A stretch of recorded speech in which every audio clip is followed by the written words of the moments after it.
RBAstrategy.com.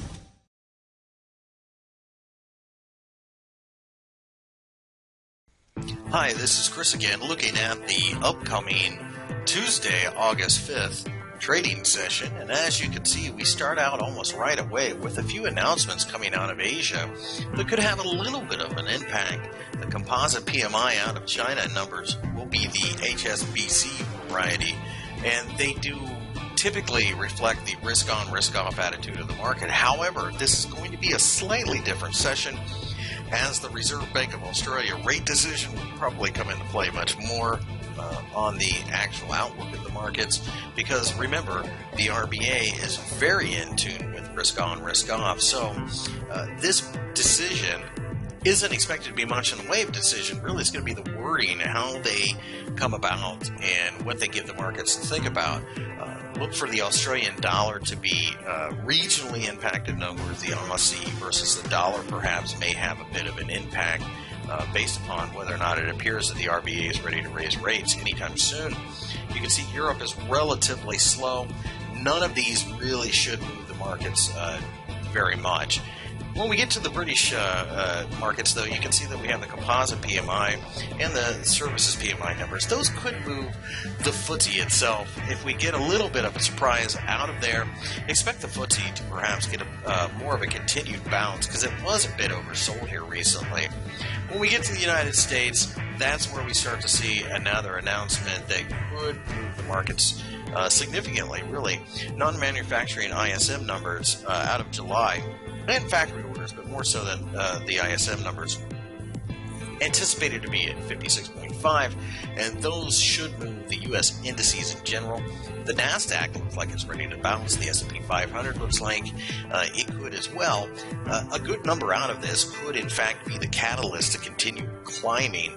And then lastly, we have the New Zealand employment change, the non-farm payrolls, if you will, of New Zealand. And while we don't necessarily expect a massive influence on the markets on the whole, it should affect the New Zealand dollar if you have the ability to trade the NZD/USD pair, for example. Otherwise, probably won't have much of an effect on what you do. The RBA statements and the ISM, without a doubt, in our opinion, are the most important numbers.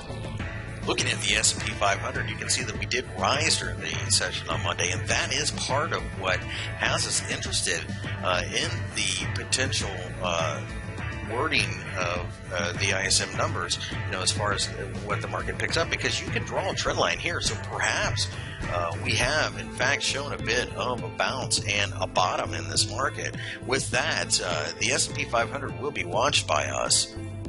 The euro dollar, you can see that we pulled back at a little bit of a hammer, but really we anticipate the 135 level to still be resistance. So we feel that this market here will more than likely run into a bit of trouble here, and on a resistive candle we would be more than willing to sell, because it goes with the overall trend. And quite frankly, this time of year in the summertime, it's very difficult to get overly excited about massive moves in general.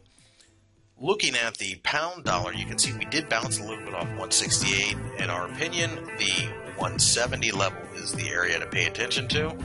That area could, in fact, be resistance, and we could sell there on a resistive candle. Or if we get above it, 172 is probably calling. Short term, though, it does look like the British pound is going to continue to rise, and that will definitely be the case, in our opinion, at least if the numbers out of the UK, the PMI, does come out a little better than anticipated. Then finally, looking at the FTSE, you can see we tried to rally and we failed. Quite a bit of support down here, though, so we could get a bit of a bounce in the FTSE. Don't like the technical setup, though, so to be honest with you, any long position in the FTSE, at least in our opinion, would be in the very short-term variety. And with that, we have looked at the upcoming Tuesday, August 5th trading session.